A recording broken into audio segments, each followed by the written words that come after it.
Back to my new blog. So ఈరోజు blog వచ్చేసి ఏంటంటే మనం అయితే గిరి ప్రదక్షిణకి అయితే వెళ్తున్నాం అనమాట. సో అది ఫస్ట్ టైం అనమాట. సో నియర్లీ 34 కిలోమీటర్స్ అయితే అంటున్నారు. So let's go. ఈరోజు అయితే 4 o'clock అయితే స్టార్ట్ చేద్దాం అనుకుంటున్నాం. ప్రెసెంట్ అయితే పెందుతులు అయితే ఉన్నాం అనమాట మా ఫ్రెండ్ వాళ్ళ ఇంట్లో. సో ఇక్కడైతే లంచ్ చేసి ఒక 3:30కి అయితే బయలుదేరదాం అనుకుంటున్నాం. సో ఈ రూమ్ వచ్చేసి అండి, ఇల్లు వచ్చేసి ఎంత బాగుందంటే నిజంగా క్రేజీ ఉంది, చాలా బాగుంది. ఒకసారి చూడండి.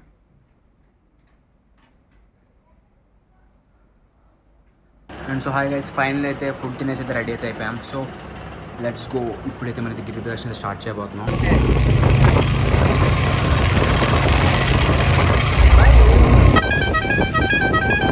ఎక్కడో చూశాను అన్నావుగా, గుర్తుపట్టలేదా రాజా? సో గైస్, ప్రెజెంట్ అయితే గిరి ప్రదక్షిణ దగ్గరికి అయితే వచ్చేసాం అనమాట. సో ఇప్పుడైతే మనం స్టార్ట్ చేయబోతున్నాం. సో టైం వచ్చేసి ఒక 5 అయింది అనుకుంటున్నాను. So let's go. జనాలు అయితే చాలామంది ఉన్నారు. లెట్స్ సీ రేపు మొత్తానికి ఎంత టైంలో పూర్తి చేయగలమో చూస్తున్నాం.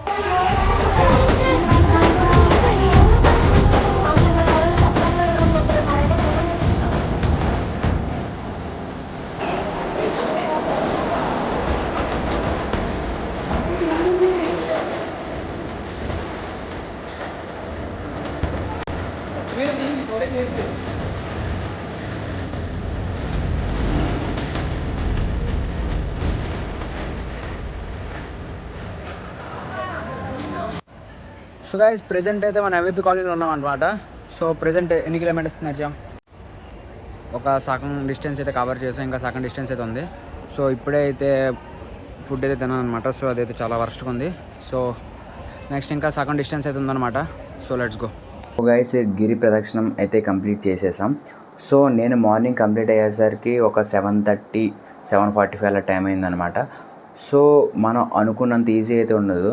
సో 34 కిలోమీటర్స్ అన్నారు, బట్ చాలా ఎక్కువే ఉంది అది. బట్ ఇట్ వాజ్ చాలా బాగుందన్నమాట. అండ్ మనకి ఆయాసంగానే ఏమీ ఉండదు, కానీ ఒక ప్రాబ్లం ఉంటుంది, కాలు అయితే బాగా నొప్పులు పెట్టేస్తుంటే. సో మధ్యలో వాళ్ళు ఫెసిలిటీస్ కూడా చాలా బాగున్నాయి అనమాట.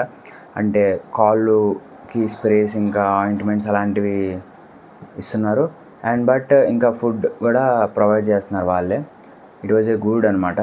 బట్ ఎలా అంటే కాళ్ళ నొప్పులు మాత్రం చాలా ఎక్కువ ఉన్నాయి.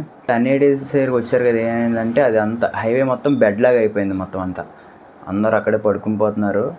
ఇంకా అక్కడ వరకు వచ్చేసరికి అయితే నిజంగా అన్నిటి వరకు వచ్చేసరికి మొత్తం ఎనర్జీ అంతా అయిపోతుంది. దారిలోనే దేవుడు కనబడతాడు, ఇంకా గుడికి వెళ్ళక్కర్లేదు, దారిలోనే దేవుడు కనబడిపోతాడు మనకి. అట్లా ఉంది.